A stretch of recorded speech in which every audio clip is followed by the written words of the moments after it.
बड़ा जोर से मजा नहीं आया। सबको जय जोहार। सबसे पहले मैं स्थानीय जो साथी हैं उन्होंने इतनी मेहनत करके जो चिंतन शिविर का कार्यक्रम आयोजित किया है उनको और सहयोगियों को बहुत बहुत धन्यवाद बधाई देना चाहूंगा। और मेरी बात शुरू करने से पहले यहाँ पर इस देश के आदिवासियों को जिंदा रखने के लिए, आदिवासियों के आवाज को बरकरार रखने के लिए इन महान वीरों को सत सत नमन करता हूँ, जिनकी बदौलत से आज हमें यहाँ बोलने का अवसर मिला है, मंच पे बोलने का अवसर मिला, पढ़ने का अवसर मिला, जल जंगल जमीन का अधिकार मिला। इसलिए सबसे पहले उनको नमन करना बहुत जरूरी है।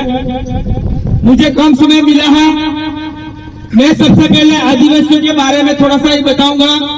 मैं एडवोकेट हूँ, मैं वकील हूँ, इसलिए कुछ चीजें मैं ऐसी बताऊंगा जो आप लोगों को जानकारी नहीं होगी। सबसे पहले मैं जमीन के बारे में ही बताऊंगा आपको कि जब शेड्यूल 5 की बात होती है, 5वीं अनुसूची की बात होती है, 6वीं अनुसूची की बात होती है, जब अधिकारों की बात होती है, जो अधिकार आदिवासियों को नहीं मिले, जब इन पुरखों ने लड़ झगड़ के हमें 5वीं अनुसूची का अधिकार दिलाया, लेकिन वो अधिकार धरातल पर लागू नहीं हुए, तो होता क्या है? जब आदिवासी को विस्थापित करने की बात आती है, आदिवासी को अधिकार को हड़पने की बात आती है, आदिवासी को जमीन को हड़पने की बात आती है, तब आंध्र प्रदेश सरकार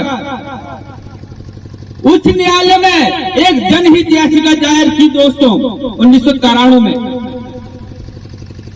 1993 में जनहित याचिका जारी करने के बाद उनको 4 वर्ष लगे।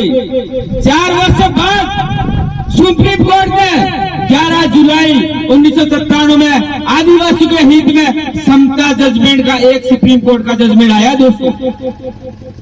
ये जजमेंट ये आया, आदिवासी क्षेत्र में जितनी भी जल जंगल जमीन है उस पर आदिवासी का पूर्ण रूप से अधिकार होना चाहिए। और इस जजमेंट में कहा गया कि उस क्षेत्र में सरकार भी एक व्यक्ति है। क्या कहा गया? सरकार है वो भी एक व्यक्ति है, और सरकार भी उस जमीन को नहीं ले सकती है। इतना बहुत बड़ा आपके आदिवासी के पक्ष में जजमेंट आया मेरे दोस्तों। एक गैर आदिवासी को पट्टा तक जारी नहीं कर सकता है। जब सरकार ही एक व्यक्ति है तो यह गैर आदिवासी को पट्टा जारी नहीं कर सकता है। इस पर पूर्ण रूप से आदिवासी जल जंगल जमीन का उपयोग कर सकता है। ये जजमेंट आया, लेकिन इस जजमेंट की आज तक पालना नहीं हुई। कौन जिम्मेदार है? ये आपको सही और गलत का फैसला करना पड़ेगा मेरे भाइयों। आज तक हम लोगों ने लोकसभा में हमारे चुने हुए आदिवासी भाई इस क्षेत्र से हमने सांसद बनाकर भेजे, लेकिन आदिवासी के उस जजमेंट के लिए आज तक नहीं बोले। इससे बड़ी नालायकी क्या हो सकती है मेरे भाइयों?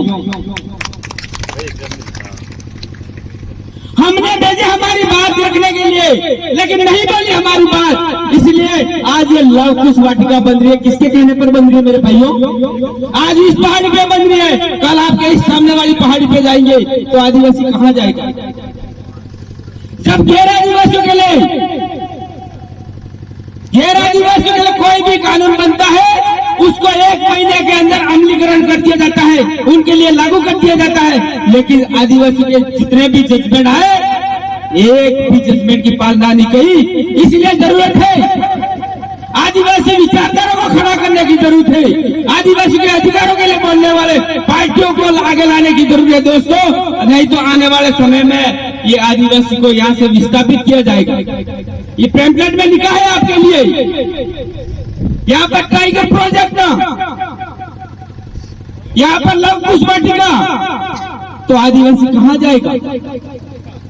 आदिवासी का धनी दौरी कौन है? आदिवासी का धनी दौरी कोई नहीं है। और सिर्फ खुद को खड़ा होना पड़ेगा। पड़ेगा, खुद को ताकतवर बनना पड़ेगा, खुद को एक साथ खड़ा होना पड़ेगा, तब जाके आदिवासी का हक अधिकार मिलेंगे दोस्तों। नहीं तो एक हम अलग अलग हमारी टपली बजाएंगे, कोई किस विचारधारा में है, कौन किस पार्टी की विचारधारा में है, ये नहीं देखना है। हमें ये देखना है आदिवासी कौम के लिए कौन बोल रहा है, आदिवासी को कौम को आगे कैसे बढ़ाना है, इस विचारधारा को आगे ले जाना पड़ेगा, तब जाके हमारा अस्तित्व बचेगा, अन्यथा हमारा अस्तित्व नहीं बच पाएगा। और जब ग्राम सभा की बात आती है, न लोकसभा न विधानसभा, सबसे ऊंची ग्राम सभा, उस ग्राम सभा का निर्माण करना पड़ेगा। आर्टिकल 13(3) का की ग्राम सभा का निर्माण करना पड़ेगा दोस्तों। इस ग्राम सभा के पास सारे पावर है, जो सुप्रीम कोर्ट ने भी कहा, जो ग्राम सभा के पावर है वो किसी और के पास पावर नहीं है। ग्राम सभा के पास अपनी न्यायपालिका की व्यवस्था है, हमारी कार्यपालिका की व्यवस्था है, हमारी न्यायपालिका का व्यवस्था भी है। जैसे कि आपकी कस्टमरी लॉ के तहत हमारी कादिरा प्रथा व्यवस्था आप जानते होंगे। जब हमारे इलाके में जब रजवाड़ों का समय था, तब भी क्या होता था मैं आपको बता दूं। उस समय भी रावड़े के लोग, वहां का नौकर, जो कोई भी बात होती थी गांव के गमेती तक बात पहुंच जाता था। जब गांव का गमेती कहता था कोई निर्णय सुनाया जाता था, ये व्यवस्था थी। जब हमारा न्याय व्यवस्था थी हमारे आदिवासियों की, जब काका कुटुंब परिवार में कोई विवाद होता था तो काका कुटुंब परिवार के लोग बैठकर उस मसले को निर्णय कर देते थे और फैसला करते थे। आज वो नहीं रहा है। अगर निर्णय नहीं होता था तो इस बात को फड़ों में देते थे, फड़े के लोग आगे कादिरा करते थे। वो व्यवस्था आज नहीं रही है। जब वहां भी निर्णय नहीं होता था, हम तो पाल वालों का दिल करता था, करता नहीं करता, पाल के कमेटी को बुलाते थे, तब भी निर्णय नहीं होता था। तो एक बहुत बड़ा कादिरा था, तो हमारा सुप्रीम कोर्ट के पावर लेवल का कादिरा था, वो बार पाल वालों कादिरी था। जब उस निर्णय को भी वो आदमी नहीं मानता था अपराधी, तो हमारे समाज के लोग फैसला करते थे, काड़ो सालान गांव में न्याय के बांटना है। यही होता था, नहीं होता था। तो ये व्यवस्था हमें लानी पड़ेगी। उस व्यवस्था के तहत हमारे आदिवासी समाज को बर्बाद होने से बचाना पड़ेगा, अन्यथा आने वाले समय में हमारे लोग थानों में और कोर्ट कचहरी में जाके बर्बाद हो जाएंगे। उस बर्बादी से बचाना है तो कस्टमरी लॉ के तहत हमारी ग्राम सभा का निर्माण करना पड़ेगा। उस ग्राम सभा के माध्यम से सारे न्याय के निपटारे करने पड़ेंगे। इसी बात को कहकर मेरी बात को खत्म करता हूँ। सबको जय जोहार, जय आदिवासी, जय भील। बहुत बहुत धन्यवाद गवर्नर साहब ने।